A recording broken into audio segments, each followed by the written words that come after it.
The offseason grind is heating up in Bloomington, and the Indiana Hoosiers are showing no signs of slowing down in the transfer portal. After already securing several key pieces, the coaching staff continues to stay aggressive, and Monday marked another significant step in shaping the future of Hoosiers basketball. Fresh off a standout freshman campaign at North Florida, 6'8" forward Josh Harris touched down in Bloomington for an official visit, signaling that Indiana isn't just stacking talent, it's targeting high-upside, multi-year contributors. Harris, a dynamic forward with a developing perimeter game, averaged 13 points and 7 rebounds per contest while shooting an impressive 56% from the field. Though his three-point volume was low, he connected at a respectable 33%, showing flashes of a stretch-forward potential that could blossom in the Big Ten. Harris isn't your typical freshman prospect. With 3 years of eligibility remaining, he brings a physical presence and a rebounding mindset that's rare at his stage. His motor is relentless, crashing the boards on both ends, cleaning up second chance points, and sprinting the floor for transition finishes. He's not just a stat sheet stuffer, he's a momentum changer. He posted several notable performances this past season, including a 31.9 rebound showcase that turned heads across mid-major circles. The visit also comes with an intriguing subplot. Harris would be the second North Florida transfer to potentially commit to Indiana this offseason, following the addition of guard Josiah Miles. While it's unclear what role, if any, Miles played in encouraging Harris to explore Indiana, the idea of two teammates reuniting under the Hoosier banner is one worth watching. Their familiarity could ease Harris's transition and bolster Indiana's chemistry early in the season.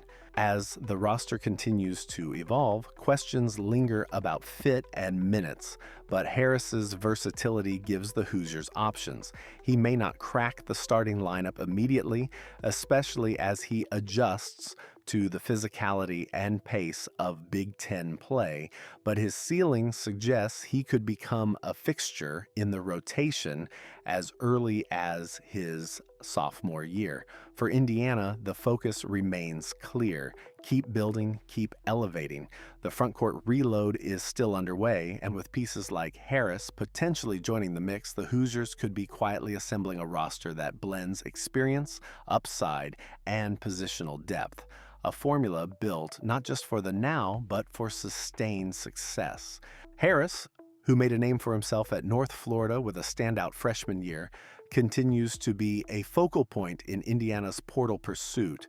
The coaching staff sees in him not just a solid contributor, but a long-term asset, averaging 13 points and 7 boards per game, while shooting over 56% from the field. The young forward's numbers speak volumes. Add to that a 33% mark from three-point range, albeit on low volume, and you've got a player with real stretch potential and a high ceiling. What makes Harris particularly valuable is his coachability and moldability. He's still early in his development, but he already shows strong instincts, especially as a rebounder and floor runner. Defensively, he holds his ground and does the dirty work without looking for highlight moments, a glue guy mentality with star-level upside. The expectation is that with added muscle and exposure to Big Ten physicality, Harris could thrive as a two-way presence. He's not just a flyer, he's someone who could anchor the front-court rotation down the line. Monday's visit carries weight, not just because of Harris's potential, but because of Indiana's track record. Rarely do prospects visit Bloomington and leave without seriously considering a commitment. Should the Hoosiers land Harris, it would be yet another coup in a spring that's seen the coaching staff retool the roster with both immediate impact and long-term growth in mind. And that roster, it's rapidly taking shape. Wing scorer Lamar Wilkerson, now pegged as the projected starter at shooting guard, brings firepower from deep. Stretch forward, Tucker Deare adds size and perimeter touch at the 3. Davidson transfer Reed Bailey, a skilled 6'10 forward, is expected to slide in as a starter, possibly at the 4 or even the 5 in a modern, smaller ball setup. Add returning names and a few remaining scholarships, and Indiana's staff is cooking up a blend of size, shooting, and positional versatility. Harris would slot perfectly into this evolving scheme. While he likely wouldn't start from day one, his rebounding tenacity and inside-out skill set make him a prime candidate to earn major minutes and potentially even crack the starting 5 as he matures. With 3 years of eligibility left, he offers both production now and promise for the future.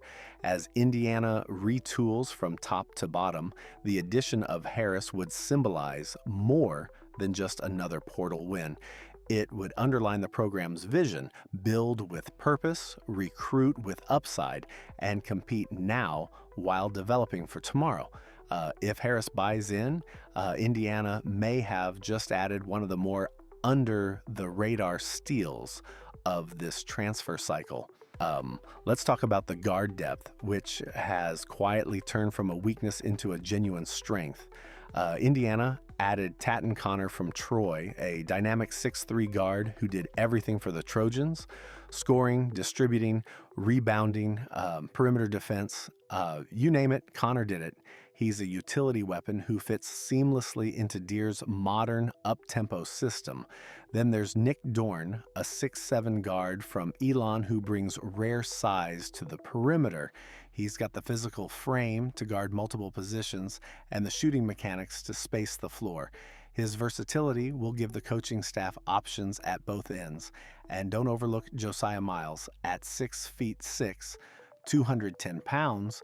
The North Florida transfer brings a mix of physicality and finesse. He may not be penciled in as a starter just yet, but his profile fits the Big Ten mold, and his ceiling is far from capped. Originally seen as a key piece, Connor Enright, who transferred in from DePaul after a stint at Drake, might find himself in a tough competition for minutes. Once considered a frontrunner for the starting point guard role, Enright now has serious challengers breathing down his neck, including Miles, Dorne, and of course Connor. That's not a knock on Enright. It's a testament to how much deeper and more talented this roster has become. Let's not forget Indiana's other high-profile additions. Stretch 4 Reed Bailey, a 6'10 standout from Davidson, is expected to lock down a starting frontcourt spot. Tucker Deare brings perimeter scoring and size on the wing, and Jason Drake, the 6'2 Drexel transfer, adds even more quickness and shooting to a suddenly loaded backcourt. Then there's the bigs. Sam Alexis, a bruising presence who transferred from Florida, adds toughness to the paint rotation. With Harris potentially in the mix as well, Indiana's frontcourt could be one of the more mobile and balanced units in the conference. It's hard to overstate the scale of what Indiana has pulled off. Less than 2 months ago, the roster was a blank canvas. Now it's layered with shooters, defenders, playmakers, and developmental pieces. The positional battles this summer, particularly at the guard and wing spots, are going to be intense. There are simply too many talented players and not enough minutes to go around, and that's the beauty of it. Indiana has options, real options. They can go big, they can go small, they can play fast or grind it out in half-court sets. For the first time in years, the Hoosiers have a roster built for adaptability, growth, and serious competition. If Harris signs on, this might just be the most complete and intriguing roster Indiana's had in the transfer portal era. Either way, the message is clear. Indiana basketball isn't just rebuilding, it's reinventing itself.